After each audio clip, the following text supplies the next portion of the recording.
ಆರ್ಯನ್ ಕಣ್ಣುಗಳಲ್ಲಿ ಸುರಕ್ಷಾಳ ಮೇಲೆ ಪ್ರೀತಿ ಸ್ಪಷ್ಟವಾಗಿ ಕಾಣಿಸ್ತಿದ್ರೆ ಆರ್ಯನ್ ಬಗ್ಗೆ ಒಂದು ಅಂದಾಜಿಗೆ ಬಂದ ಸಾಮ್ರಾಟ್ ಸುರಕ್ಷಾಳನ್ನ ನೋಡಕ್ತಾ ಬೇಬಿ ನೀನು ಗೊತ್ತಾ ಅಂದ. ಸುರಕ್ಷಾ ಕಣ್ಣಲ್ಲಿ ನೀರು ತುಂಬಿಕೊಳ್ತಿದ್ರೆ ಮೌನವಾಗಿ ತಲೆ ತಗ್ಸಿ ಹೌದು ಅನ್ನುವಂತೆ ತಲೆ ಅಡ್ಡವಾಗಿ ಅಲ್ಲಾಡಿಸಿದ್ಲು. ಓಕೆ ಹೌದಾ ಬೇಬಿ, ಇಟ್ಸ್ ಓಕೆ, ಆದರೆ ಹೀಗೆ ನಮ್ಮ ವೈಯಕ್ತಿಕ ಜಾಗದಲ್ಲಿ ತೊಂದರೆ ಕೊಟ್ಟರೆ ನನಗಿಷ್ಟ ಆಗಲ್ಲ, ಅವನ್ನ ಹೋಗೋದು ಕೇಳು ಅಂದ. ಸುರಕ್ಷಾ ಆರ್ಯನ್ಗೆ ಏನಂತ ಹೇಳಬಲ್ಲಳು.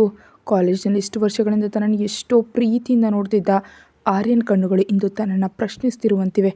ನಿಜಕ್ಕೂ ಆ ನೋಟದ ತೀವ್ರತೆಯನ್ನೇ ತಡೆದುಕೊಳ್ಳಲಾಗದ ಅವಳು ಇನ್ನು ಅವನು ನಿಜವಾಗಿಯೂ ಬಾಯ್ಬಿಟ್ಟು ಇದೆಲ್ಲ ಏನು ಸುರಕ್ಷಾ ಅಂತ ಕೇಳಿದ್ರೆ ಆಲೋಚನೆಯಲ್ಲಿರೋ ಸುರಕ್ಷಾಳನ್ನು ನೋಡಿ ನಗ್ತಾ ತಕ್ಷಣ ಆರ್ಯನ್ ಕಡೆ ಅಸಡ್ಡೆಯಿಂದ ಒಂದು ನೋಟ ಬೀರಿ, ಇನ್ನೂ ಅರ್ಥ ಆಗ್ತಿಲ್ವೇ ಅವಳಿಗೆ ನಿನ್ನ ಜೊತೆ ಮಾತಾಡೋದು ಕೂಡ ಇಷ್ಟ ಇಲ್ಲ, ಅದಕ್ಕೆ ನಿಜಕ್ಕೂ ಕನಿಷ್ಠ ನಿನ್ನ ಕಡೆ ನೋಡಿದ್ಲೂ ಇಲ್ಲ, ಆದರೂ ಇಲ್ಲೇ ನಿಂತಿದೆಯಾ, ಹೀಗೆ ನಮ್ಮ ಖಾಸಗಿ ಸಮಯಕ್ಕೆ ತೊಂದರೆ ಕೊಡಬಾರ್ದು ಅನ್ನೋ ಕನಿಷ್ಠ ಜ್ಞಾನವು ನಿನಗಿಲ್ವಾ ಅಂದ ಸಾಮ್ರಾಟ್.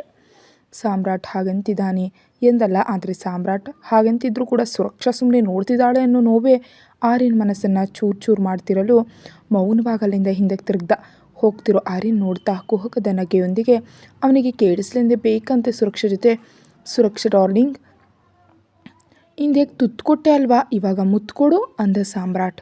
ಹೋಗ್ತಿದ್ದ ಆರ್ಯನ್ಗೆ ಸಾಮ್ರಾಟ್ ಮಾತುಗಳು ಕೇಳಿ ಕಣ್ಣೀರು ಇನ್ನು ನಿಲ್ಲಲಾರೆ ಎನ್ನುತ್ತಾ ಬರ್ತಿರಲು ಅಲ್ಲಿ ಒಂದು ಕ್ಷಣವೂ ಇರಲಾಗದೆ ಆ ಕ್ಯಾಬಿನ್ನಿಂದ ಹೊರಗೆ ಬಂದು ಲಿಫ್ಟ್ ಕೂಡ ಬಳಸದೆ ಮೆಟ್ಟಿಲುಗಳ ದಾರಿಯಲ್ಲೇ 5 ಮಹಡಿಗಳನ್ನ ದಾಟ್ಕೊಂಡು ಕೆಳಗೆ ಬಂದ ಆರ್ಯನ್ ನೆಲ ಮಹಡಿಗೆ ಬರೋ ಹೊತ್ತಿಗೆ ಸುರಿತಿದ್ದ ಕಣ್ಣೀರನ್ನು ಒರೆಸ್ಕೊಳ್ಳದೆ ಹೋಗ್ತಿದ್ರೆ ಅಲ್ಲೇ ಇದ್ದ ನಿವಾಸ್, ಏಯ್ ಆರ್ಯನ್ ಎಲ್ಲಿಗೆ ಹೋಗ್ತಿದ್ಯೋ, ನಿನ್ನ ಶರ್ಟ್ ಯಾಕೆ ಹೀಗೆ ಒದ್ದೆಯಾಗಿದೆ ಅಂದ. ಕಣ್ಣೀರಿನಿಂದ ಒದ್ದೆಯಾಗಿದ್ದ ಅವನ ಶರ್ಟ್ ಕಾಲರ್ ನೋಡಿ ಆರ್ಯನ್ ಏನು ಉತ್ತರ ನೀಡದೆ ಹೋಗ್ತಿದ್ರೆ ಅಷ್ಟರಲ್ಲಿ ಅತ್ತ ಹೋಗ್ತಿದ್ದ ಅಟೆಂಡರ್, ಸರ್ ಸುರಕ್ಷಾ ಮೇಡಮನ್ನು ಭೇಟಿಯಾದ್ರಾ ಅಂತ ಕೇಳ್ದ. ಆ ಅಟೆಂಡರ್ಗೆ ಉತ್ತರ ನೀಡದೆ ಹೋಗ್ತಿದ್ದ ಆರ್ಯನ್ ಹಿಂದೆ ಹೋದ ನಿವಾಸ್ ಪಾರ್ಕಿಂಗ್ನಲ್ಲಿ ಬೈಕ್ ಸ್ಟಾರ್ಟ್ ಮಾಡ್ತಿದ್ದ ಆರ್ಯನ್ ಜೊತೆ, ಹೋ ಸುರಕ್ಷಾಳಿಗಾಗಿ ಹೋಗಿದ್ಯಾ, ಯಾಕೋ ನಾನು ಅಷ್ಟೊಂದು ಹೇಳ್ತಿದ್ರು ಕೇಳದೆ ಹೋಗಿ ಈಗ ನೀನು ಕಣ್ಣಾರೆ ನೀನು ನೋಡಿದ್ಮೇಲೆ ನಂಬ್ತಿದ್ಯಾ, ನೋಡಿದ್ಯಲ್ಲ ನೀನು ಅಮಾಯಕಿ ಅಂದ್ಕೊಂಡಿದ್ದ ಸುರಕ್ಷಾಳ ಅಸಲಿ ರೂಪ, ಇವಾಗೇನು ಹೇಳ್ತೀಯಾ ಅಂತ ನಿವಾಸ್ ಕೇಳ್ತಿದ್ರೆ ಮುಂಚಿನಂತೆ ಸುರಕ್ಷಾ ಯಾವ ತಪ್ಪು ಮಾಡೋದಿಲ್ಲ ಅಂತ ಗಟ್ಟಿಯಾಗಿ ಹೇಳೋದಕ್ಕೆ ಆರ್ಯನ್ಗೆ ಆಗ್ತಾ ಇಲ್ಲ ಈಗ. ಹಾಗೆಂದು ನಿವಾಸ್ ಮಾತುಗಳನ್ನ ಒಪ್ಕೊಳ್ಳೋದಕ್ಕೂ ಆಗ್ತಿಲ್ಲ. ಸಾಮ್ರಾಟ್ ಮಣ್ಣಲ್ಲಿ ಕೂತಿದ್ದ ಸುರಕ್ಷಾಳ ರೂಪವೇ ಅವನ ಕಣ್ಮುಂದೆ ಸುಳಿತಿರಲು ಬೈಕ್ ಸ್ಟಾರ್ಟ್ ಮಾಡಿಕೊಂಡು ಮೌನವಾಗಿ ಹೊರಟು ಹೋದ ಆರ್ಯನ್. ಬೈಕ್ ಓಡಿಸ್ತಿದ್ದಾನೆಯೇ ಹೊರತು ಸಾಮ್ರಾಟ್ ಮಾತುಗಳ ಅವನ ಕಿವಿಯಲ್ಲಿ ಪ್ರತಿಧ್ವನಿಸ್ತಿದ್ರೆ ಸುರಕ್ಷಾಳ ರೂಪ ಅವನ ಕಣ್ಣುಗಳಲ್ಲಿ ಕಣ್ಣೀರು ತರಿಸಿ ಮಸುಕಾಗಿಸ್ತು. ರಸ್ತೆಯಲ್ಲಿ ನಗ್ತಿದ್ದ ವಾಹನಗಳು ಮುಸುಕಾಗಿ ಕಾಣಿಸ್ತಿದ್ರೆ ಅರೆಮರೆವಿನಲ್ಲಿದ್ದ ಆರ್ಯನ್ ಬೈಕ್ ಎದುರಿಗೆ ಬರ್ತಿದ್ದ ಕಾರನ್ನು ಗಮನಿಸಿ ಅದಕ್ಕೆ ಮುಖಾಮುಖಿಯಾಗಿ ಹೋಗಿ 5 ಅಡಿ ದೂರದಲ್ಲಿದ್ದಾಗ ಕಾರ್ ಹಾನ್ಸದೆ ಎಚ್ಚರಗೊಂಡು ಎದುರಿಗೆ ಬರ್ತಿದ್ದ ಅಪಾಯವನ್ನು ತಪ್ಪಿಸ್ಕೊಳ್ಳೋದಕ್ಕೆ ಹೋಗಿ ಮತ್ತೊಂದು ಅಪಾಯವನ್ನು ಮೈ ಮೇಲೆ ಎಳ್ಕೊಂಡ. ಆರ್ಯನ್ ಹೊರಟು ಹೋದ ಮೇಲೂ ಆಲೋಚನೆಯಲ್ಲಿದ್ದ ಸುರಕ್ಷಾಳನ್ನು ಕೆಣಕ್ತಾ, ಏಯ್ ಮೋಸಗಾತಿ, ಅವನು ಯಾರು, ನಿನ್ನ ಲಿಸ್ಟ್ನಲ್ಲಿ ಎಷ್ಟನೇ ಅವನು, ನಿಜಕ್ಕೂ ಎಷ್ಟು ಜನ ಬೇಕು ನಿನಗೆ ಅಂತ ಕೇಳ್ತಿದ್ದ. ಅವನ್ನ ಅಸಹ್ಯವಾಗಿ ನೋಡ್ತಾ ಅವನ ಮಡಿಲಿನಿಂದ ಎದ್ದು ಅವನಿಗೆ ಎದುರಾಗಿ ನಿಂತು ಸಾಮ್ರಾಟ್ ಕಾಲರ್ ಹಿಡ್ಕೊಳ್ತಾ, ನಿಜಕ್ಕೂ ನೀನು ಯಾರು, ಯಾಕೆ ನನ್ನ ಜೀವನದೊಳಗೆ ಬಂದೆ, ನಿನಗೂ ನನಗೂ ಸಂಬಂಧ ಏನು, ಯಾಕೆ ನಾನು ಇಷ್ಟೊಂದು ಕಾಡ್ತಿದ್ಯಾ, ಯಾಕೆ ಹೀಗೆ ಎಲ್ಲರ ಮುಂದೆ ನಾನು ಒಬ್ಬ ಚಾರಿತ್ರ್ಯಹೀನ ಹುಡುಗಿಯಂತೆ ನಿಲ್ಲಿಸ್ತಿದ್ಯಾ ಅಂದ್ಲು ಧೈರ್ಯವಾಗಿ. ಸುರಕ್ಷಾಳ ಪ್ರಶ್ನೆಗಳಿಗೆ ಸಾಮ್ರಾಟ್ ಕೂಡ ಆವೇಶದಿಂದ ಮೇಲೆದ್ದು ಅವಳ ಕೈಗಳಿಂದ ತನ್ನ ಕಾಲರ್ ಬಿಡಿಸ್ಕೊಂಡು ಕೆಂಗಣ್ಣಿನಿಂದ ಅವಳನ್ನ ನೋಡ್ತಾ, ಹೌ ಡೇರ್ ಯು ಎನ್ನುತ್ತಾ ಅವಳ ಕೆನ್ನೆಗೆ ಬಾರಿಸ್ತಾ. ಈಗಾಗಲೇ ನೀರಸವಾಗಿದ್ದ ಸುರಕ್ಷಾ ಅವನು ಹೊಡೆತಕ್ಕಲ್ಲೇ ಕೆಳಗೆ ಬಿದ್ಲು. ಹೊಡೆತಕ್ಕೆ ಅವಳ ತಲೆಯೆಲ್ಲ ಭಾರವಾಗಿ ಹೋಗಿ ಕೆಳಗೆ ಬಿದ್ದ ಸುರಕ್ಷಾ ಅಲ್ಲೇ ಪ್ರಜ್ಞೆ ತಪ್ಪಿದ್ಲು. ಎಷ್ಟು ಹೊತ್ತಾದರೂ ನೆಲದ ಮೇಲೆ ಬಿದ್ದಿದ್ದ ಸುರಕ್ಷಾಳಲ್ಲಿ ಚಲನೆ ಇಲ್ಲದಿದ್ದನ್ನು ನೋಡಿ, ಏನು ಇದೊಂದು ಹೊಸ ನಾಟಕವಾ ಅನ್ನೋತಾ ಕೆಳಗೆ ಬಿದ್ದ ಸುರಕ್ಷಾಳ ಹತ್ರ ಹೋಗಿ ಅವಳನ್ನ ಮೇಲೆತ್ತು ನೋಡಿದ್ರೆ ತುಂಬ ವೇಗವಾಗಿ ಕೆಳಗೆ ಬಿದ್ದ ಕಾರಣ ಅವಳ ಹಣೆ ಕೂಡ ನೆಲಕ್ಕೆ ಜೋರಾಗಿ ಬಡಿದು ಹಣೆ ಸೀಳಿ ರಕ್ತ ಬರ್ತಿತ್ತು. ಬೆಳ್ಳಗಿದ್ದ ಅವಳ ಕೆನ್ನೆಗಳ ಮೇಲೆ ಅವನ ಗಡುಸಾದ ಹಸ್ತದ ಬೆರಳು ಗುರುತುಗಳು ಮೂಡಿದ್ವು. ಪ್ರಜ್ಞೆ ಇಲ್ಲದ ಸುರಕ್ಷಾಳನ್ನು ಎತ್ಕೊಂಡು ತನ್ನ ಕ್ಯಾಬಿನ್ ಪಕ್ಕದಲ್ಲಿದ್ದ ಪರ್ಸ್ನಲ್ ರೂಮ್ ಕರೆದೊಯ್ದ. ತನ್ನನ್ನು ಬೆಡ್ ಮೇಲೆ ಮಲಗಿಸೋ ಸಮಯದಲ್ಲಿ ಅವನ ಶರ್ಟ್ಗೆ ಅಂಟಿದ್ದ ಅವಳ ರಕ್ತ ನೋಡಿ ಕಿರಿಕಿರಿಯಿಂದ ಆ ಶರ್ಟ್ ಬಿಚ್ಚಿ ಪಕ್ಕಕ್ಕೆಸ್ದ. ಅರ್ಧ ಗಂಟೆ ನಂತರ ಪ್ರಜ್ಞೆ ಬಂದ ಸುರಕ್ಷಾಳ ಕೈಗೆ ಗ್ಲೂಕೋಸ್ ಡ್ರಿಪ್ಸ್ ಹಾಕಲಾಗಿತ್ತು. ಅವಳ ಪಕ್ಕದಲ್ಲಿ ಶರ್ಟ್ ಇಲ್ಲದೆ ಫೋನ್ ನೋಡ್ತಾ ಕೂತಿದ್ದ ಸಾಮ್ರಾಟ್. ಮೊದಲು ನಿಧಾನವಾಗಿ ಅರ್ಧ ಕಣ್ಬಿಟ್ಟ ಸುರಕ್ಷಾಳಿಗೆ ಪಕ್ಕದಲ್ಲಿರೋದು ಯಾರು, ನಿಜಕ್ಕೂ ತಾನು ಎಲ್ಲಿದ್ದೀನಿ ಅಂತ ಮೊದಲು ತಿಳಿಯದಿದ್ದರೂ ಅವಳ ಪಕ್ಕದಲ್ಲಿ ಯಾರೋ ಇರೋದು, ಅದು ಕೂಡ ಅರೆನಗ್ನವಾಗಿ ಇರೋದು ಕಂಡು ಬಂತು. ತಕ್ಷಣ ಪೂರ್ತಿಯಾಗಿ ಕಣ್ಬಿಟ್ಟು ಪಕ್ಕದಲ್ಲಿದ್ದ ಸಾಮ್ರಾಟ್ನ ನೋಡಿದ ತಕ್ಷಣ ಕೈಯಲ್ಲಿದ್ದ ಸೂಜಿಯನ್ನು ಗಮನಿಸದೆ ಒಮ್ಮೆಲೆ ಎದ್ದು ಕೂತಾಗ ಗಮನಿಸಿದ್ಲು ಸುರಕ್ಷಾ. ಅವಳ ಎದೆ ಮೇಲೆ ಶಾಲು ಇರಲಿಲ್ಲ. ಅವಳು ಹೇಳ್ತಿದ್ದಂತೆ ಕೈಯಲ್ಲಿದ್ದ ಫೋನ್ ಪಕ್ಕಕ್ಕಿಟ್ಟು ನಿನ್ನಿಂದಾಗಿ ನನ್ನ ಶರ್ಟ್ ಎಲ್ಲ ಹಾಳಾಯಿತು. ಇನ್ನು ನನ್ನ ಚಿಕಿತ್ಸೆಗೆ ಡ್ರಿಪ್ಸ್ಗೆ ಆದ ಖರ್ಚು ಇಷ್ಟು ಅಂತ ಒಂದು ಚೀಟಿ ಬರೆದು ಅವಳ ಕೈಗಿಟ್ಟು, ಯಾವಾಗ ಕೊಡ್ತೀಯ ನನ್ನ ಹಣ ಅಂದ. ಅವಳನ್ನ ಅಸಡ್ಡೆಯಿಂದ ನೋಡ್ತಾ. ನಿಜಕ್ಕೂ ಅವಳಿಗೆ ಅವನಿಂದಲೇ ಅಷ್ಟು ಪೆಟ್ಟು ಬಿದ್ದಿದೆಯಲ್ಲ ಅನ್ನೋ ಸಣ್ಣ ಕಾಳಜಿ ಅವನ ಕಣ್ಣಲ್ಲಿ ಇರಲಿಲ್ಲ. ಆದರೂ ಅವಳನ್ನ ನೋಯಿಸೋದೇ ಗುರಿಯಾಗಿಟ್ಕೊಂಡು ಅವನಿಂದ ಅಂಥ ಕಾಳಜಿಯನ್ನು ನಿರೀಕ್ಷಿಸೋದು ತನ್ನ ಮೂರ್ಖತನ ಅಂದ್ಕೊಂಡು ಕೈಯಲ್ಲಿದ್ದ ಪತ್ರವನ್ನು ಕಿತ್ತು ಎಸೆಯುತ್ತಾ ಶರ್ಟ್ ಇಲ್ಲದೆ ಇದ್ದ ಸಾಮ್ರಾಟ್ನ ನೋಡ್ತಾ, ಏನು ಮಾಡಿದೆ ನನ್ನನ್ನು ಅಂದ್ಲು. ಶಾಲು ಇಲ್ಲದ ತನ್ನ ಎದೆಯನ್ನು ಅಂಗೈಗಳಿಂದ ಮುಚ್ಕೊಳ್ತಾ. ಆ ಮಾತಿಗೆ ಬೆಡ್ನಿಂದ ಇಳಿತಿದ್ದವನು ನಿಂತು ಅವಳ ಕಡೆ ರೋಷದಿಂದ ತಿರುಗಿ, ನಿನಗೇನಾದರೂ ಮಾಡಬೇಕಂದ್ರೆ ಹೀಗೆ ಪ್ರಜ್ಞೆ ಇಲ್ದಿದ್ದಾಗಲ್ಲ, ನೀನು ಪೂರ್ತಿ ಪ್ರಜ್ಞೆಯಲ್ಲಿದ್ದು ನನ್ನನ್ನು ಬಿಟ್ಟು ಬಿಡು ಅಂತ ಬೇಡ್ಕೊಳ್ತಾ ಅಳ್ತಾ ಚೀರ್ತಾ, ನನ್ನ ಜೀವನ ನಿನ್ನ ಕೈಯಲ್ಲಿ ಹೀಗೆ ನಾಶವಾಗಿ ಹೋಗ್ತಿದ್ಯಲ್ಲ ಅಂತ ಕಣ್ಣೀರು ಹಾಕ್ತಿರ್ತೀಯಲ್ಲ ನೋಡು, ಆಗ ನಿನ್ನನ್ನು ಬಲವಂತವಾಗಿ ನನ್ನ ಅವಳನ್ನಾಗಿ ಮಾಡ್ಕೊಳ್ತೀನಿ. ಅಷ್ಟೇ ಹೊರತು ಹೀಗೆ ಪ್ರಜ್ಞೆ ಇಲ್ಲದ ನಿನ್ನನ್ನು ಅನುಭವಿಸಿ ಆ ನೋವು ಏನಂತ ತಿಳಿಯೋದು ಹಾಗೆ ಮಾಡೋದು ನನಗಿಷ್ಟ ಇಲ್ಲ ಅಂದ. ಮತ್ತೆ ನನ್ನ ಶಾಲು ಅಂದ್ಲು ಸುರಕ್ಷಾ. ನಿನ್ನ ರಕ್ತ ಅಂಟಿದ್ದ ನಿನ್ನ ಶಾಲು, ನನ್ನ ಶರ್ಟ್ ಎರಡೂ ಹಾಳಾದವು, ಅದಕ್ಕೆ ತೆಗೆದೆ. ಮೊದಲು ಎದ್ದು ನನ್ನ ಶರ್ಟ್ ಮೇಲಿರೋ ಕಲೆಗಳಿಲ್ಲದಂತೆ ನೀಟಾಗಿ ಒಗೆದು ಅದು ಚೆನ್ನಾಗಿ ಒಣಗೋವರೆಗೂ ಒಣಗಿಸಿ ಇಸ್ತ್ರಿ ಮಾಡು ಅಂತ ಅಲ್ಲಿಂದ ಹೊರಟು ಹೋದ ಸಾಮ್ರಾಟ್. ಹೋಗ್ತಾ ಇರುವ ಸಾಮ್ರಾಟ್ ನನ್ನೇ ನೋಡ್ತಾ, ನಿಜಕ್ಕೂ ಇವನ ಉದ್ದೇಶ ಏನು? ಇವನ ದೃಷ್ಟಿಯಲ್ಲಿ ನಾನು ಕನಿಷ್ಠ ಒಬ್ಬ ಮನುಷ್ಯಳಾಗಿ ಕೂಡ ಕಾಣಿಸ್ತಿಲ್ವಾ? ಯಾಕೆ ನನ್ನನ್ನು ಇಷ್ಟೊಂದು ಕಾಡ್ತಿದ್ದಾನೆ? ತಿಳಿದುಕೊಳ್ಳೋದು ಹೇಗೆ ಅಂದ್ಕೊಳ್ತಾ ಎದ್ದು ತಲೆ ಸುತ್ತುತ್ತಿದ್ರು. ಅಲ್ಲೇ ಇದ್ದ ನೀರಿನ ಬಾಟಲಿಂದ ಸ್ವಲ್ಪ ನೀರು ಕುಡಿದು ಅವನು ಹೇಳಿದಂತೆ ಶರ್ಟ್ ಒಗೆಯಲು ಹೋದ್ಲು. 2 ಗಂಟೆ ನಂತರ ಶರ್ಟ್ ನೀಟಾಗಿ ಮಡಚಿ ಆ ರೂಮ್ನಿಂದ ಹೊರಬಂದ ಸುರಕ್ಷಾಳಿಗೆ ಲ್ಯಾಪ್ಟಾಪ್ನಲ್ಲಿ ಕೆಲಸ ಮಾಡ್ತಿದ್ದ ಸಾಮ್ರಾಟ್ ಕಂಡ. ಕೆಲಸದಲ್ಲಿದ್ದಾಗಲೂ ಅವನ ಮುಖದಲ್ಲಿದ್ದ ಗಾಂಭೀರ್ಯ ನೋಡಿ ಹೆದರತ್ಲೆ ಅವನು ಮುಂದೆ ಹೋಗಿ ಶರ್ಟ್ ಮುಂದಿಡುತ್ತಾ, ಪ್ಲೀಸ್ ಸರ್, ನಾನೇನಾದರೂ ತಿಳಿಯದೆ ನಿಮ್ಮ ವಿಷಯದಲ್ಲಿ ತಪ್ಪು ಮಾಡಿದ್ರೆ ಕ್ಷಮಿಸಿ, ಅವಶ್ಯಕತೆ ಇದ್ದರೆ ನಿಮ್ಮ ಕಾಲು ಹಿಡಿತೀನಿ, ನನ್ನನ್ನು ಮಾತ್ರ ಬಿಟ್ಬಿಡಿ ಅನ್ನುತ್ತಾ ತನ್ನ ಆತ್ಮ ಗೌರವವನ್ನೇ ಕೊಂದುಕೊಂಡು ಸಾಮ್ರಾಟ್ ಕಾಲಿಗೆ ಬಿದ್ದಲು ಸುರಕ್ಷಾ. ಏನು, ನಿನ್ನೆ ನನ್ನ ಮೇಲೆ ಬಿದ್ದೆ, ಅದು ವರ್ಕೌಟ್ ಆಗಲಿಲ್ಲ. ಸ್ವಲ್ಪ ಮುಂಚೆ ಕಾಲರ್ ಹಿಡಿದೆ, ಅದು ಕೂಡ ವರ್ಕೌಟ್ ಆಗಲಿಲ್ಲ. ಈ ಕಾಲು ಹಿಡಿತಿದ್ಯಾ ಅಂದ. ಸುರಕ್ಷಾ ಹಿಡಿದಿದ್ದು ತನ್ನ ಕಾಲನ್ನು ಕೊಡವುಕೊಳ್ತಾ ಚೇರ್ನಿಂದ ವೇಗವಾಗಿದ್ದ. ಕೆಳಗೆ ಬಿದ್ದ ಸುರಕ್ಷಾ ಕಣ್ಣೀರು ಒರೆಸ್ಕೊಳ್ತಾ ತಕ್ಷಣ ಎದ್ದು, ಪ್ಲೀಸ್ ನಾನು ನಿಮ್ಮನ್ನು ಬೇಡ್ಕೊಳ್ತಿದ್ದೀನಿ, ಅಸಲಿಗೆ ನಾನು ಮಾಡಿದ ತಪ್ಪಾದರೂ ಏನು ಅಂತ ಒಂದು ಸಲ ಹೇಳಿ ಅಂದ್ಲು ಕೈ ಜೋಡಿಸಿ ಅವನನ್ನು ಪ್ರಾರ್ಥಿಸುತ್ತಾ. ಕೈ ಜೋಡಿಸಿದವಳನ್ನ ಅಸಹ್ಯವಾಗಿ ನೋಡ್ತಾ, ಹೀಗೆ ಕಣ್ಣೀರು ಹಾಕುತ್ತಲೋ ಕಾಲು ಹಿಡಿಯುತ್ತಲೋ ನನ್ನನ್ನು ನೀನು ಬಲೆಗೆ ಬೀಳಿಸೋದಕ್ಕೆ ಸಾಧ್ಯ ಇಲ್ಲ ಸುರಕ್ಷಾ. ಒಬ್ಬ ಮನುಷ್ಯನೆಲ್ಲ ಯಾಮಾರಿಸಲು ಎಷ್ಟು ಪ್ರಯತ್ನ ಮಾಡಬೇಕು ಅಷ್ಟನ್ನು ಮಾಡ್ತಿದ್ಯಾ. ಆದರೆ ನೀನು ಈ ಹಿಂದೆ ಬಲೆಗೆ ಬೀಳಿಸ್ತವರ ಥರದವನಲ್ಲ. ಹೀಗೆ ಸುಳ್ಳು ಕಣ್ಣೀರು ಹಾಕ್ತಾ ನಾಟಕ ಆಡೋರು ಅಂದರೆ ನನಗೆ ಪರಮಾಸಹ್ಯ ಅನ್ನುತ್ತಾ ಅವಳ ಹತ್ತಿರ ಬಂದು ಅವಳಿಗೆ 2 ಭುಜಗಳ ಮೇಲೆ ಕೈ ಹಾಕಿ ಗಟ್ಟಿಯಾಗಿಡಿದು, ನೀನೀಗ ಅಳ್ತಿದೆಯಲ್ಲ, ಇದು ಕೇವಲ ನಾಟಕದಳು. ಮನಸ್ಸಿನ ಆಳದಿಂದ ನೋವುಂಡಿದ್ದು ಒಬ್ಬ ತಾಯಿಯ ಮನಸ್ಸು. ಈಗ ನೀನು ಸುರಿಸ್ತಿದೆಯಲ್ಲ, ಇದಕ್ಕಿಂತ 100 ಪಟ್ಟು ಕಣ್ಣೀರು ಸುರಿಸುವೆ ಒಬ್ಬ ತಂದೆಯ ಕಣ್ಣುಗಳು. ಈಗ ನೀನು ನೋವುಣ್ತಿದೆಯಲ್ಲ, ಇದಕ್ಕಿಂತ ಎಷ್ಟೋ ಪಟ್ಟು ಹೆಚ್ಚು ನೋವನ್ನು ಅನುಭವಿಸಿದೆ ನನ್ನ ಪ್ರಾಣ. ನಮ್ಮ ಜೀವನದಲ್ಲಿ ಅತ್ಯಂತ ಬೆಲೆ ಬಾಳುವಂಥದ್ದನ್ನು ಕಳೆದುಕೊಂಡಿದ್ದೀವಿ. ಅದೆಲ್ಲದಕ್ಕೂ ಕಾರಣ ಕೇವಲ ನೀನು. ನಾವು ಅನುಭವಿಸಿದ ನೋವಿಗೆ, ಸುರಿಸಿದ ಕಣ್ಣೀರಿಗೆ, ಉರಿತಿರೋ ಎದೆ ನೋವಿಗೆ, ಒಬ್ಬ ತಾಯಿಯ ಗರ್ಭದ ನೋವಿಗೆ ಕಾರಣವಾದ ನಿನ್ನಷ್ಟು ಸುಲಭವಾಗಿ ಹೇಗೆ ಬಿಟ್ಟುಬಿಡ್ತೀನಿ ಅಂದ್ಕೊಂಡೆ. ಇದಕ್ಕೆ ನಿನ್ನ ಮೇಲೆ ಸೇಡು ತೀರಿಸ್ಕೊಳ್ದಿದ್ರೆ ನಾನು ಸಾಮ್ರಾಟೇ ಅಲ್ಲ ಅಂತವಳನ್ನ ತಳ್ಳಿ ಅಲ್ಲಿಂದ ಹೊರಟು ಹೋದ ಸಾಮ್ರಾಟ್. ಅವನು ನೂಕಿದ ಕೂಡಲೇ 2 ಹೆಜ್ಜೆ ಹಿಂದಕ್ಕೆ ಹೋಗಿ ಬಿದ್ದು ಸುರಕ್ಷಾ ಹೋಗ್ತಾ ಇರೋ ಸಾಮ್ರಾಟ್ನನ್ನೇ ನೋಡ್ತಾ, ನಿಜಕ್ಕೂ ಅವನು ಮಾತಾಡಿದ ಮಾತುಗಳ ಅರ್ಥ ತಿಳಿಯದೆ ಆಲೋಚಿಸ್ತಿದ್ದ ಸುರಕ್ಷಾಳಿಗೆ ಹಠತ್ತಾಗಿ ಮನಸ್ಸಿನಲ್ಲಿ ಏನೋ ಹೊಳಿತು. ಅಂದರೆ ಒಂದು ವೇಳೆ ಈ ಸಾಮ್ರಾಟ್ಗೂ ತನಗೂ ಏನಾದರೂ ಸಂಬಂಧ ಇದೆಯಾ ಶಟ್ ಅಂದ್ಕೊಂಡು. ಆದರೆ ಈಗ ಅವನ ಬಗ್ಗೆ ತಿಳ್ಕೊಳ್ಳೋದು ಹೇಗೆ ಅಂತ ಆಲೋಚನೆಯಲ್ಲಿದ್ದ ಅವಳನ್ನು ಕರೆಯುತ್ತಾ ಬಾಗಿಲು ಬಳಿಯಿಂದ ಸುರಕ್ಷಾ ಅಂದ ಸಾಮ್ರಾಟ್ ಕೂಗಿದ ಧ್ವನಿಗೆ ಆಲೋಚನೆಯಿಂದ ಹೊರಬಂದು ಗಾಬರಿಯಿಂದ ಆ ರೂಮ್ನಿಂದ ಹೊರಗೆ ಹೋದ್ಲು. ಅವಳು ಹೋಗುವಷ್ಟರಲ್ಲಿ ಸಾಮ್ರಾಟ್ ಆಗಲೇ ಲಿಫ್ಟ್ ಕಡೆ ಹೋಗ್ತಿದ್ರೆ ಅವನ ಹಿಂದೆ ಹೋದ್ಲು ಸುರಕ್ಷಾ. ರಸ್ತೆಯಲ್ಲಿ ಚಲಿಸ್ತಿದ್ದ ವಾಹನಗಳು ಮಸುಕಾಗಿ ಕಾಣಿಸ್ತಾ ಇದ್ದರೆ ಅರೆಮರೆವಿನಲ್ಲಿದ್ದ ಆರ್ಯನ್ ಬೈಕ್ ಎದುರಿಗೆ ಬರ್ತಿದ್ದ ಕಾರನ್ನು ಗಮನಿಸಿ ಅದಕ್ಕೆ ಮುಖಾಮುಖಿಯಾಗಿ ಹೋಗಿ 5 ಅಡಿ ದೂರದಲ್ಲಿದ್ದಾಗ ಕಾರ್ ಹಾನ್ಸದಿಗೆ ಎಚ್ಚರಗೊಂಡು ಎದುರಿಗೆ ಬರ್ತಿದ್ದ ಅಪಾಯವನ್ನು ತಪ್ಪಿಸ್ಕೊಳ್ಳೋದಕ್ಕೆ ಹೋಗಿ ಮತ್ತೊಂದು ಅಪಾಯವನ್ನು ಮೈ ಮೇಲೆ ಎಳೆದುಕೊಂಡ. ಎದುರಿಗೆ ಬರ್ತಿದ್ದ ಕಾರನ್ನು ತಪ್ಪಿಸಿ ಬೈಕನ್ನು ರಸ್ತೆ ಪಕ್ಕಕ್ಕೆ ಇಳಿಸಲು ಹೋಗಿ ಅದು ನೇರವಾಗಿ ಒಂದು ಮರಕ್ಕೆ ಡಿಕ್ಕಿ ಹೊಡಿತು. ಬೈಕ್ ಮೇಲಿದ್ದ ಆರ್ಯನ್ ಆರಿ ಕೆಳಗೆ ಬಿದ್ದ. ಸಡನ್ನಾಗಿ ಎದುರು ಬಂದ ಬೈಕ್ ನೋಡಿ ಪಕ್ಕಕ್ಕೆ ತಿರುಗಿಸಿದ ಆ ಕಾರ್ ಚಾಲಕ ಆ ಬೈಕ್ ಅಪಘಾತವನ್ನು ಕಣ್ಣಾರೆ ನೋಡಿ, ಅಯ್ಯೋ ಓದು ಹುಡುಗನ ಥರ ಇದಾನಲ್ಲ ಅಂತ ಕನಿಕರಪಟ್ಟು ಕಾರ್ ಇಳಿದು ಆರ್ಯನ್ ಬೈಕ್ ಹತ್ರ ಬಂದು ನೋಡ್ದ. ಹೆಲ್ಮೆಟ್ ಕೂಡ ಹಾಕ್ಕೊಳ್ಳದೆ ಬಂದಿದ್ದರಿಂದ ಹಾರು ಬಿದ್ದ ಆರ್ಯನ್ ತಲೆ ನೇರವಾಗಿ ಕೆಳಗಿದ್ದ ಒಂದು ಬಂಡೆ ಮೇಲೆ ಬಿದ್ದು ಅಲ್ಲೇ ಪ್ರಜ್ಞೆ ತಪ್ಪಿದ್ದ ಆರ್ಯನ್. ಬೈಕ್ ಬಹುತೇಕ ಪೂರ್ತಿ ಹಾಳಾಗಿದ್ದನ್ನು ನೋಡಿದ ಕಾರ್ ಚಾಲಕ ಆರ್ಯನ್ಗಾಗಿ ಹುಡುಕ್ದಾಗ ಸ್ವಲ್ಪ ಪಕ್ಕದಲ್ಲಿ ಗಿಡಗಳ ಮಧ್ಯೆ ಆರ್ಯನ್ ಬೋರ್ಲಾಗಿ ಬಿದ್ದಿರೋದು ಕಾಣ್ತು. ವೇಗವಾಗಿ ಅವನ ಹತ್ರ ಹೋಗವನನ್ನು ತಿರುಗಿಸಿ ನೋಡಿದಾಗ ಆ ಕಲ್ಲು ಆರಿನ ಹಣೆಯಿಂದ ಸೀಳಿ ರಕ್ತ ಹೊರಬಂದು ಅವನ ಮುಖವೆಲ್ಲ ರಕ್ತಮಯವಾಗಿತ್ತು. ಸ್ವಲ್ಪ ಸಮಯದ ನಂತರ ಇಬ್ಬರು ಕಾರ್ನಲ್ಲಿ ಹೋಗ್ತಿದ್ರೆ ಹಠಾತ್ ಆ ಕಾರನ್ನ ಒಂದು ಶಾಪಿಂಗ್ ಮಾಲ್ ಮುಂದೆ ನಿಲ್ಲಿಸ್ತಾ ಸಾಮ್ರಾಟ್. ಕಾರ್ ನಿಂತ ತಕ್ಷಣ ಪಕ್ಕಕ್ಕೆ ನೋಡಿದ ಸುರಕ್ಷಾಳಿಗೆ ಅದೊಂದು ಶಾಪಿಂಗ್ ಮಾಲ್ ಅಂತ ತಿಳಿದು ಕಾರ್ನಿಂದ ಇಳಿಯದೆ ಹಾಕಿ ಕೂತಿದ್ಲು. ಕಾರ್ ಇಳಿದೆ ಆಲೋಚಿಸ್ತಿದ್ದ ಸುರಕ್ಷಾಳನ್ನು ಗಂಭೀರವಾಗಿ ನೋಡಿ, ಏನು ನಿನಗಾಗಿ ಬಟ್ಟೆಗಳು ಬೇಕು ಅಂದಿದ್ದೆ ಅಲ್ವಾ ನಿನ್ನೆ, ಮತ್ತು ಶಾಪಿಂಗ್ ಮಾಡ್ಕೊಳ್ಬಾರ್ದಾ? ನಿನ್ನೆ ಒಂದಿನ ನಾನು ನಿನಗಾಗಿ ಬಟ್ಟೆ ತೆಗೆದುಕೊಟ್ಟೆ ಅಂತ ಪ್ರತಿ ಬಾರಿ ಕೊಡಿಸ್ತೀನಿ ಅಂತ ಅಂದ್ಕೊಳ್ಬೇಡ. ಹೀಗೆ ಉಡೋ ಬಟ್ಟೆಗೆ, ಮೇಕಪ್ ಕಿಟ್ಗಳಿಗೆ, ತಿನ್ನೋ ಊಟಕ್ಕೆ ಕೂಡ ಬೇರೆಯವ್ರ ಹಣ ಬಳಸೋದು ನಿನಗೆ ಚೆನ್ನಾಗಿ ಅಭ್ಯಾಸ ಇದೆಯಲ್ಲ, ಅದಕ್ಕೆ ನಾನೇ ಮತ್ತೆ ಕೊಡಿಸ್ತೀನಿ ಅಂತ ಅಂದ್ಕೊಳ್ತಿದ್ಯೇನೋ. ಇಂತಹ ಟ್ರಿಕ್ಸ್ ಏನಾದರೂ ಇದ್ದರೆ ನಾನು ಮುಂದೆ ತೋರಿಸ್ಬೇಡ. ಕಮಾನ್ ಇಳಿ ಕೆಳಗೆ ಅಂದ. ಅವನಷ್ಟು ಜೋರಾಗಿ ಅರ್ಚಿದ್ದಕ್ಕೆ ಮತ್ತು ಅವನ ಮಾತುಗಳಿಗೆ ಅವಳಿಗೆ ಅಸಹ್ಯ ಆಗ್ತಿರಲು ಮೌನವಾಗಿ ಕಾರ್ ಇಳಿದ್ಲು.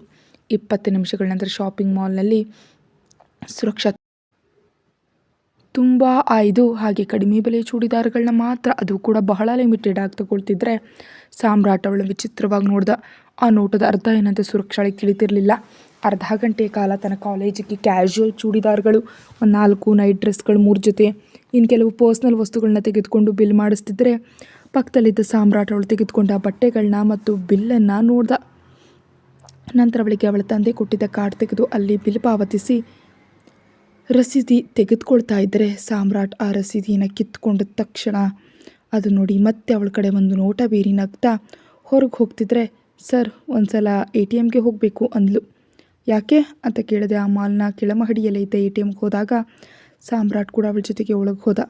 ATMನಿಂದ 5,000 ರೂಪಾಯಿ ನಗದು ಡ್ರಾ ಮಾಡಿ ಕಾರ್ಡ್ ಬ್ಯಾಗ್ನಲ್ಲಿ ಇಟ್ಕೊಳ್ತಿದ್ರೆ ನಗದು ರಸೀದಿಯನ್ನು ಕೂಡ ತಾನೇ ತೆಗೆದುಕೊಂಡು ಅದನ್ನು ನೋಡಿ ತನ್ನ ಜೇಬಿನಲ್ಲಿ ಇಟ್ಕೊಂಡು ನಕ್ಕ. ನಿಜಕ್ಕೂ ಅವಳ ರಸೀದಿಗಳನ್ನ ಅವನು ಯಾಕೆ ತೆಗೆದುಕೊಳ್ತಿದ್ದಾನೋ, ಯಾಕೆ ಅವಳು ಮಾಡೋ ಪ್ರತಿ ಕೆಲಸಕ್ಕೂ ನಗ್ತಿದ್ದಾನೋ ಸುರಕ್ಷಾಳಿಗೆ ಅರ್ಥ ಆಗಲಿಲ್ಲ. ಅವನ ಸಣ್ಣ ನಗು ಕೂಡ ಅವಳಿಗೆ ಯಾವುದೋ ದೊಡ್ಡ ಗಂಡಾಂತರದಂತ ಅನಿಸಿ ಭಯದಿಂದ ತನಗಾಗಿ ರಾತ್ರಿ ತಿನ್ನಲು ತೆಗೆದುಕೊಳ್ಬೇಕಂದ್ಕೊಂಡಿದ್ದ ಆಹಾರ ಪದಾರ್ಥಗಳನ್ನು ಕೂಡ ತೆಗೆದುಕೊಳ್ಳಿಲ್ಲ ಸುರಕ್ಷಾ. ಹೀಗೆ 1 ಗಂಟೆ ಕಾಲ ಅವಳು ಮಾಡಬೇಕೆಂದಿದ್ದ ಶಾಪಿಂಗ್ ಮುಗಿಸಿ ಮಾಲ್ನಿಂದ ಹೊರಗೆ ಬರ್ತಿದ್ರೆ ಇಲ್ಲಿವರೆಗೆ ಪ್ರತಿ ಬಾರಿಯೂ ಅವನು ಅವಳ ಹಿಂದೆ ಇದ್ದ, ಆದರೆ ಎಲ್ಲಿಯೂ ಅವಳಿಗೆ ಸಣ್ಣ ಸಹಾಯವನ್ನು ಮಾಡಲಿಲ್ಲ. ಬ್ಯಾಗ್ಗಳನ್ನೆಲ್ಲ ಸುರಕ್ಷಾ ಒಬ್ಬಳೇ ಹೊತ್ತು ತರ್ತಿದ್ರೆ ಸಾಮ್ರಾಟ್ ಕಾರ್ ಕೀಗಳನ್ನ ಗಿರಗಿರನೆ ತಿರುಗಿಸ್ತಾ ವಿಷಲ್ ಹಾಕ್ತಾ ಅವಳ ಪಕ್ಕದಲ್ಲಿ ಹೋದ. ಕಾರ್ನಲ್ಲಿ ಕೂತ ನಂತರ ಸ್ಟಾರ್ಟ್ ಮಾಡ್ಕೊಂಡು ಹೋಗ್ತಿರುವಾಗ ಹಾಗೆ ಕೇಳ್ದ ಸಾಮ್ರಾಟ್, ಬೇರೆಯವರ ಹಣವಲ್ಲದೆ ಮೊದಲ ಬಾರಿಗೆ ನಿನ್ನ ಹಣದಿಂದ ನೀನು ಶಾಪಿಂಗ್ ಮಾಡಿದ ಹಾಗಿದೆ ಅಲ್ವಾ? ಸಾಮ್ರಾಟ್ ಮಾತುಗಳಿಗೆ ತಲೆ ತಗ್ಸ್ದ ಅವಳು ಎತ್ತಿ ಏನಂದಂತೆ ಅವನ್ನ ನೋಡಿದ್ಲು. ಅದೇ ಮೊದಲ ಬಾರಿಗೆ ನಿನ್ನ ಹಣದಿಂದ ಶಾಪಿಂಗ್ ಮಾಡಿದ್ಯಾ ಅಂದೆ, ಅದಕ್ಕೆ ಅಷ್ಟು ಕಡಿಮೆ ಬೆಲೆಯ ಬಟ್ಟೆಗಳನ್ನ ತೆಗೆದುಕೊಂಡಿದ್ಯಾ, ಅದು ಕೂಡ ಕೇವಲ 4 ಜೊತೆ ಲೆಕ್ಕ ಹಾಕಿದಾಗಿದೆ. ಅದೇ ನೀನು ಬಲೆಗೆ ಬೀಳಿಸ್ತವನಾಗಿದ್ದರೆ ಈ ಹೊತ್ತಿಗೆ ಇಂಥ ಕಾರ್ ತುಂಬಿಸಿ ಅವನಿಗೆ ಈಸಿಯಾಗಿ ಒಂದು 3-4 ಲಕ್ಷಕ್ಕೆ ನಾಮ ಹಾಕ್ತಿದೆ ಅಲ್ವಾ ಅಂದ ಹೀಯಾಳಿಸ್ತಾ. ಅಷ್ಟೇ ಅಲ್ಲ, ಮೊದಲ ಬಾರಿಗೆ ATMನಿಂದ ನೀನು ಹಣ ಡ್ರಾ ಮಾಡಿದ್ಯೋ ಏನೋ, ಅದಕ್ಕೆ ಕೇವಲ 5,000 ಡ್ರಾ ಮಾಡಿದೆಯಾ? ಇಷ್ಟು ದಿನ ನಿನಗೆ ನಿನ್ನ ಖರ್ಚುಗಳನ್ನೆಲ್ಲ ಬೇರೆಯವ್ರ ಮೇಲೆ ಹಾಕೋ ಚೆನ್ನಾಗಿ ಅಭ್ಯಾಸ ಆಗಿದೆ ಅನಿಸುತ್ತೆ. ಆದರೆ ಆ 5,000 ನಾಲ್ಕಿಗೆ ಗಿಚ್ಕೊಳ್ಳೋಕ್ಕೂ ಸಾಲಲ್ಲ. ನಿನಗೆ ಗೊತ್ತಿಲ್ವೇನೋ? ಹೌದು ಬಿಡು, ಯಾವಾಗಲಾದರೂ ಖರ್ಚಿಗೆ ಸ್ವಂತ ಹಣ ಬಳಸಿದ್ರೆ ತಾನೇ ಯಾವುದಕ್ಕೆ ಎಷ್ಟಾಗುತ್ತೆ ಅಂತ ತಿಳಿಯೋದು. ಎಲ್ಲವನ್ನ ಅಂದಗಳನ್ನು ತೋರಿಸಿ ಪುಕ್ಕಟ್ಟೆ ಆಗಿ ಬಳಸೋ ನಿನ್ನಂಥವ್ರಿಗೆ ಏನು ತಿಳಿಯುತ್ತೆ ಅಂದ ಅವಳನ್ನ ಅತಿ ಕೀಳಾಗಿ ಕಾಣ್ತಾ. ಅವನ ಮಾತುಗಳಿಗೆ ಅವಳಿಗೆ ಸತ್ತು ಹೋಗ್ಬೇಕನ್ನಿಸ್ತಿರಲು, ಸರ್ ನಿಜಕ್ಕೂ ನೀವು ಯಾಕೆ ಹೀಗೆ ಮಾತಾಡ್ತಿದ್ದೀರೋ ನನಗೆ ಗೊತ್ತಿಲ್ಲ, ಆದರೆ ನೀವು ಅಂದ್ಕೊಂಡಂಥ ಹುಡುಗಿ ನಾನಲ್ಲ ಅಂದ್ಲು. ಹೌದು, ನಾನು ಅದನ್ನೇ ಹೇಳ್ತಿದ್ದೀನಿ. ಮುಖ ನೋಡಿ ನೀನೇನೋ ಅಮಾಯಕಿ ಅಂದ್ಕೊಳ್ತಾರೆ ಎಲ್ಲರೂ. ಅಷ್ಟೇ ಯಾಕೆ, ಮೊದಲು ನಾನು ಕೂಡ ಹಾಗೆ ಅಂದ್ಕೊಂಡಿದ್ದೆ, ಆದರೆ ಎಲ್ಲವನ್ನ ತಿಳ್ಕೊಂಡ್ಮೇಲೆ ತಾನೇ ಬಯಲಾಗಿದ್ದು ನಿನ್ನ ಅಸಲಿ ಜಾತಕ ಅಂದ ಸಾಮ್ರಾಟ್. ಶಟಾಪ್, ಸಲಿಗೆ ಕೊಟ್ಟೆ ಅಂತ ನನ್ನ ಜೊತೆ ಹೆಚ್ಚು ಮಾತಾಡೋದಕ್ಕೆ ನೋಡಬೇಡ. ನಿನ್ನಂಥವ್ರು ಹೇಗಾದರೂ ಮಾಡಿ ಗಂಡಸರನ್ನ ಹೇಗೆ ಬಲೆಗೆ ಹಾಕೋಬೇಕು ಎಂಬ ಆಲೋಚನೆಯಲ್ಲಿರ್ತಾರೆ. ಅದು ಹೀಗೆ ಮಾತು ಕಲಿಸಾದರೂ ಸರಿ ಅಥವಾ ಸ್ವಲ್ಪ ಮುಂಚೆ ಕಾಲು ಹಿಡಿದು ಆದರೂ ಸರಿ, ಆದರೆ ನೀನು ಎಷ್ಟೇ ರೀತಿಯಲ್ಲಿ ಪ್ರಯತ್ನಿಸಿದ್ರೂ ನಾನು ನಿನ್ನ ಬಲೆಯಲ್ಲಿ ಬೀಳೋದಿಲ್ಲ. ಇನ್ನೊಂದು ಬಾರಿ ನನ್ನ ಮುಂದೆ ನೀನು ಬಾಯಿ ಎತ್ತೋದಕ್ಕೆ ನೋಡಿದ್ರೆ ಕೊಂದೇ ಬಿಡ್ತೀನಿ. ನೀನು ಕೇವಲ ನನ್ನ ಕೆಲಸಗಳನ್ನ ಮಾಡಿಕೊಡೋ ಒಬ್ಬ ಗುಲಾಮಿ ಅಷ್ಟೇ ಅಂದ. ಕೊನೆ ಮಾತು ಅವಳ ಮನಸ್ಸನ್ನು ನೇರವಾಗಿ ಚುಚ್ಚಿದಂತಾಯಿತು. ಕಣ್ಣು ಮುಚ್ಚಿಕೊಂಡ ಸುರಕ್ಷಾ ಗಟ್ಟಿಯಾಗಿ ಕಿವಿ ಮುಚ್ಚಿಕೊಂಡ್ರು. ಅವನ ಮಾತು ಅವಳ ಕಿವಿಯ ಪರದೆಯನ್ನು ಸೀಳ್ಕೊಂಡು ಮೆದುಳಿನಲ್ಲಿ ಅಚ್ಚೊತ್ತಿ ಹೋಗಿತ್ತು. ಹೀಗೆ ಮಾತಾಡ್ತಿರುವಾಗಲೇ ಸಡನ್ ಬ್ರೇಕ್ ಹಾಕಿ ಕಾರ್ ನಿಲ್ಲಿಸಿದ ಸಾಮ್ರಾಟ್. ಕಾರ್ ನಿಂತಿದ್ದವಳಿಗೆ ಗೊತ್ತಾಗ್ತಿದ್ರು. ಅವಳು ಕಿವಿಗೆ ಅಡ್ಡವಾಗಿ ಇಟ್ಕೊಂಡಿದ್ದ ಕೈಗಳನ್ನ ತೆಗೆಯಲಿಲ್ಲ, ಮುಚ್ಚಿದ ಕಣ್ಣುಗಳನ್ನ ತೆರೀಲಿಲ್ಲ. ಕಾರ್ ನಿಲ್ಲಿಸಿ ಸುರಕ್ಷಾಳನ್ನು ನೋಡಿದ ಸಾಮ್ರಾಟ್ ಕೋಪದಿಂದ ಕಿವಿಗಳಿಗೆ ಅಡ್ಡ ಇಟ್ಕೊಂಡಿದ್ದ ಕೈಗಳನ್ನ ಬಲವಂತವಾಗಿ ಎಳೆದು ಏನು ಎಷ್ಟು ಬಾರಿ ಹೇಳಿದ್ರು ಏನೋ ನನ್ನ ಮುಂದೆ ಅಮಾಯಕಿ ಥರ ಕಿವಿ ಮುಚ್ಕೊಂಡು ಓವರ್ ಆ್ಯಕ್ಟಿಂಗ್ ಮಾಡ್ತೀಯಾ? ನಿನ್ನ ಬಗ್ಗೆ ತಿಳಿದವ್ರ ಮುಂದೆ ಇಂಥ ಆ್ಯಕ್ಟಿಂಗ್ ಮಾಡಿದ್ರೆ ಪ್ರಯೋಜನ ಇರುತ್ತೆ. ನಿನ್ನ ಇತಿಹಾಸವೆಲ್ಲ ತಿಳಿದು ನನ್ನ ಮುಂದೆ ಮಾಡಿ ನಿನ್ನ ಆ್ಯಕ್ಟಿಂಗ್ ಸ್ಕಿಲ್ಸ್ ವೇಸ್ಟ್ ಮಾಡ್ಕೊಳ್ಬೇಡ ಅನ್ನುತ್ತಾ ಕಾರ್ ಅನ್ಲಾಕ್ ಮಾಡಿ ತೆರೆದು ಬಾಗಿಲಿನಿಂದ ಇಳಿದು ಎನ್ನುವಂತೆ ಅವಳನ್ನ ನೋಡ್ದ. ಇಳಿವಾಗ ಕೆಳಗೆ ಬೀಳಲು ಹೋದ ಅವಳನ್ನ ಮತ್ತೆ ಸಾಮ್ರಾಟ್ ಅವಳ ಕೈ ಹಿಡಿದು ತಡೆದು, ಏನೇ ಪಕ್ತವನ ಊಟ ತಿಂದು ಅಭ್ಯಾಸ ಇರೋ ನಿನಗೆ ಯಾಕೆ ಸುಮ್ಮನೆ ಹೀಗೆ ಪ್ರಾಣವೇ ಇಳಿದವಳ ಥರ ಕೆಳಗೆ ಬೀಳ್ತಿದ್ಯಾ ಅಂತ ಕೇಳಿದ ಸಾಮ್ರಾಟ್. ಅವನ ಮಾತಿಗೆ ಸುರಕ್ಷಾ ಕಣ್ಣಲ್ಲಿ ನೀರು ಬಂತು. ಅದನ್ನು ನೋಡಿದ ಸಾಮ್ರಾಟ್, ಚೀಚಿ, ನಿನ್ನೆ ಕೂಡ ಹೀಗೆ ಹತ್ತು ನಾನು ಮೂಡೆಲ್ಲ ಹಾಳು ಮಾಡಿದೆ, ಆದರೆ ಇವತ್ತು ಈ ಕಣ್ಣೀರು ನೋಡಿ ಬಿಟ್ಬಿಡ್ತೀನಿ ಅಂದ್ಕೊಳ್ಬೇಡ. ಈ ದಿನ ಹೇಗಾದರೂ ನಿನ್ನಲ್ಲಿ ಏನು ತೋರಿಸಿ ಎಲ್ಲರೂ ನಿನ್ನ ಹಿಂದೆ ತಿರುಗಿಸ್ಕೊಳ್ತಿದ್ಯೋ ಅದನ್ನು ನಾನು ಕೂಡ ನೋಡಲೇಬೇಕು. ಗೆಟ್ ರೆಡಿ ಬೇಬಿ ಅಂತ ಅತಿ ಹತ್ತಿರವಾಗಿ ಹೇಳಿದ ತಕ್ಷಣ ಸುರಕ್ಷಾಳಲ್ಲಿ ಭಯ ಶುರುವಾಯಿತು. ಅದನ್ನು ನೋಡಿ ರಾಕ್ಷಸ ಆನಂದದಿಂದ ಸುರಕ್ಷಾಳನ್ನು ಬಿಟ್ಟು ಕೆಳಗಿಳಿದ ಸಾಮ್ರಾಟ್. ಅವಳು ಮನೆಯೊಳಗೆ ಹೋಗ್ತಿರೋ ಹೊತ್ತಿಗೆ ತನ್ನ ರೂಮ್ಗೆ ಹೋಗಲು ಮೆಟ್ಟಿಲು ಹತ್ತಿದ ಸಾಮ್ರಾಟ್ ಅಲ್ಲೇ ನಿಂತು ಹಿಂದಕ್ಕೆ ತಿರುಗಿ, ನಾನು ಫ್ರೆಶ್ ಆಗೋ ಹೊತ್ತಿಗೆ ಬಿಸಿ ಕಾಫಿ ತೆಗೆದುಕೊಂಡು ರೂಮಿಗೆ ಬಾ ಅಂತ ಹೇಳಿ ಹೊರಟೋದ. ಸುಸ್ತಾದ ಶರೀರ ವಿಶ್ರಾಂತಿ ಬಯಸ್ತಿದ್ರು ಲೆಕ್ಕಿಸದೆ ಕನಿಷ್ಠ 1 ನಿಮಿಷವೂ ಕೂತ್ಕೊಳ್ದೆ ಬ್ಯಾಗ್ ಸೋಫಾ ಮೇಲಿಟ್ಟು ಕಿಚನ್ಗೆ ಹೋದ್ಲು ಸುರಕ್ಷಾ ಕಿಚನ್ಗೆ ಹೋಗುವಷ್ಟರಲ್ಲಿ ಬೆಳಿಗ್ಗೆ ಅವಳು ಮಾಡಿದ ಅಡುಗೆಗಳೆಲ್ಲ ಖಾಲಿಯಾಗಿ ಹೋಗಿ ಬರೀ ಪಾತ್ರೆಗಳು ಕಂಡುವು. ಕಿಚನ್ನಲ್ಲಿ ಮಾಡಿದ ಸಾಂಬಾರು, ಅನ್ನ, ಮಿಕ್ ತಿಂಡಿಗಳಲ್ಲಿ ಏನಾದವು ಅಂತ ಅರ್ಥ ಆಗದೆ ಸುರಕ್ಷಾ ಆಲೋಚನೆಯಲ್ಲಿ ಬಿದ್ದಲು. ಅದರ ತಕ್ಷಣ ಆಲೋಚನೆಯಿಂದ ಎಚ್ಚೆತ್ತುಕೊಂಡು ಈಗ ಹೋದವುಗಳ ಬಗ್ಗೆ ಯೋಚಿಸಿ ಮತ್ತು ಅವನಿಂದ ಶಿಕ್ಷೆ ಪಡೆಯೋ ಬದಲು ಸುಮ್ಮನಿರೋದೇ ಲೇಸು ಅಂತ ತನ್ನ ಕೆಲಸದಲ್ಲಿ ತಾನು ಮುಳುಗಿದ್ಲು ಸುರಕ್ಷಾ. ಬೈಕ್ ಬಹುತೇಕ ಪೂರ್ತಿ ಹಾಳಾಗಿದೆ ನೋಡಿದ ಕಾರ್ ಚಾಲಕ ಆರ್ಯನ್ಗಾಗಿ ಹುಡುಕಿದಾಗ ಸ್ವಲ್ಪ ಪಕ್ಕದಲ್ಲಿ ಗಿಡಗಳ ಮಧ್ಯೆ ಆರ್ಯನ್ ಬೋರ್ಲಾಗಿ ಬಿದ್ದಿರೋದು ಕಾಣ್ತು. ವೇಗವಾಗಿ ಅವನ ಹತ್ರ ಹೋಗಿ ಅವರನ್ನು ತಿರುಗಿಸಿ ನೋಡಿದಾಗ ಆ ಚೂಪಾದ ಕಲ್ಲು ಆರ್ಯನ್ ಹಣೆಯನ್ನು ಸೀಳಿ ರಕ್ತ ಹೊರಬಂದು ಅವನ ಮುಖವೆಲ್ಲ ರಕ್ತಮಯವಾಗಿತ್ತು. ಪೂರ್ತಿ ಪ್ರಜ್ಞೆ ಕಳೆದುಕೊಂಡಿದ್ದ ಆರ್ಯನನ್ನು ಕಂಡ ಆ ಕಾರ್ ಚಾಲಕ ಅವರನ್ನು ಗುರುತಿಸಿ ತಕ್ಷಣ ಅವನ್ನ ಎತ್ಕೊಂಡು ಸಾಮ್ರಾಟ್ ಹಾಸ್ಪಿಟಲ್ಗೆ ಕರ್ಕೊಂಡು ಹೋದ. ಆ ಕಾರ್ ಚಾಲಕ ಮತ್ತಾರೂ ಅಲ್ಲ, ಕಳೆದ ಸಂಚಿಕೆಯಲ್ಲಿ ಅಪಘಾತಕ್ಕೆ ಈಡಾದ ವ್ಯಕ್ತಿ. ಅವನ ಚಿಕಿತ್ಸೆ ಸಮಯದಲ್ಲಿ ಸಾಮ್ರಾಟ್ ಅಡ್ಮಿಟ್ ಮಾಡಿ ಹೋದ್ಮೇಲೆ ಅವನ ಕುಟುಂಬದವ್ರಿಗೆ ಮಾಹಿತಿ ನೀಡಿ ಅವ್ರು ಬರೋವರೆಗೆ ಅವನ ಹತ್ರವೇ ಇದ್ದು ಜಾಗರೂಕತೆಯಿಂದ ನೋಡ್ಕೊಂಡಿದ್ದ ಆರ್ಯನ್ ಹತ್ರ ಇದ್ದು ಚಿಕಿತ್ಸೆ ಕೊಡಿಸಿ, ಡಾಕ್ಟರ್ ಪ್ರಾಣಕ್ಕಪಾಯ ಏನೂ ಇಲ್ಲ, ಬಹಳ ವೇಗವಾಗಿ ಬಲಗೈ ಮೇಲೆ ಇಡೀ ಶರೀರದ ತೂಕ ಬಿದ್ದಿದ್ದರಿಂದ ಹೆಗಲು ಮೂಳೆ ಸ್ವಲ್ಪ ಪಕ್ಕಕ್ಕೆ ಸರಿದಿದೆ ಅಂತ ಹೇಳಿ 3 ವಾರಗಳ ಕಾಲ ಪೂರ್ತಿ ವಿಶ್ರಾಂತಿ ತಗೊಳ್ಬೇಕಂತ ಹೇಳಿದ್ರಿಂದ ಆ ರಾತ್ರಿಯೆಲ್ಲ ICUನಲ್ಲಿಟ್ಟು ಬೆಳಗ್ಗೆ ಡಿಸ್ಚಾರ್ಜ್ ಮಾಡಿದ್ರು ಆರ್ಯನನ್ನು. ಹಾಸ್ಪಿಟಲ್ಗೆ ಸೇರಿಸಿದಾಗಿನಿಂದ ಡಿಸ್ಚಾರ್ಜ್ ಮಾಡೋವರೆಗೂ ಆರ್ಯನ್ ಪಕ್ಕದಲ್ಲಿ ಇದ್ದು ಅವನ ಪೋಷಕರಿಗೆ ಧೈರ್ಯ ಹೇಳ್ತಾ ಡಿಸ್ಚಾರ್ಜ್ ಮಾಡಿದ ಮೇಲೆ ಮನೆಗೂ ತಾನೇ ಕರೆದೊಯ್ದ ಆ ಕಾರ್ ಚಾಲಕ. ಸುರಕ್ಷಾ ಕಾಫಿ ತೆಗೆದುಕೊಂಡು ಹೋಗೋಷ್ಟರಲ್ಲಿ ಆಗಲೇ ಫ್ರೆಶ್ ಆಗಿ ಟವಲ್ನಲ್ಲಿ ವಾಶ್ರೂಮ್ನಿಂದ ಹೊರಬಂದ ಸಾಮ್ರಾಟ್ನ ನೋಡ್ತಿದ್ದಂತೆ ಹಿಂದಕ್ಕೆ ತಿರುಗಿದ ಸುರಕ್ಷಾಳನ್ನು ನೋಡ್ತಾ ನೈಟ್ ಪ್ಯಾಂಟ್ ಹಾಕ್ಕೊಂಡು ಶರ್ಟ್ ಹಾಕ್ಕೊಳ್ದೆ, ಏಯ್ ಮೋಸಗಾತಿ ಇಲ್ಬಾ ಅಂದ. ಸುರಕ್ಷಾ ತಲೆ ತಗ್ಗಿಸ್ಕೊಂಡೆ ಅವನ ಮುಂದೆ ಹೋಗಿ ಸರ್ ಅನ್ನುತ್ತಾ ಕಾಫಿ ಕಪ್ ಅವನ ಮುಂದೆ ಇಟ್ಲು. ಏನು ನಿನಗೆ ಕಣ್ ಕಾಣಿಸೋದಿಲ್ವಾ? ನಾನಿನ್ನೂ ರೆಡಿಯಾಗಿಲ್ಲ ಅಲ್ವಾ, ಹೇಗೆ ಕುಡಿಲಿ, ನೀನೇ ಕುಡಿಸು ಅಂದ. ಸಾಮ್ರಾಟ್ ಮಾತಿಗೆ ಒಮ್ಮೆಲೆ ತಲೆ ಎತ್ತಿ ನೋಡಿದ ಸುರಕ್ಷಾಳನ್ನು ನೋಡ್ತಾ, ಶುರು ಮಾಡು ಅಂದ. ಆದರೂ ಸುರಕ್ಷಾ ಹೆದರಿಕೆಯಿಂದ ನೋಡ್ತಿರಲು, ಏನು ಕಾಫಿ ಕುಡಿಸೋದಿಲ್ವಾ ಅಂತ ಕಣ್ಣು ಹುಬ್ಬು ಏರಿಸಿ ಕೇಳಿದ. ಸುರಕ್ಷಾ ಭಯದಿಂದ ತಲೆ ಆಡಿಸ್ತಿದ್ರೆ, ಓಕೆ ಹಾಗಿದ್ರೆ ಕಾಫಿ ಕುಡಿಸ್ಬೇಡ, ಹೀಗೆ ಕೊಡು ನಾನು ಕುಡಿತೀನಿ ಅಂತ ಕಪ್ ಕೈಗೆ ತೆಗೆದುಕೊಂಡ.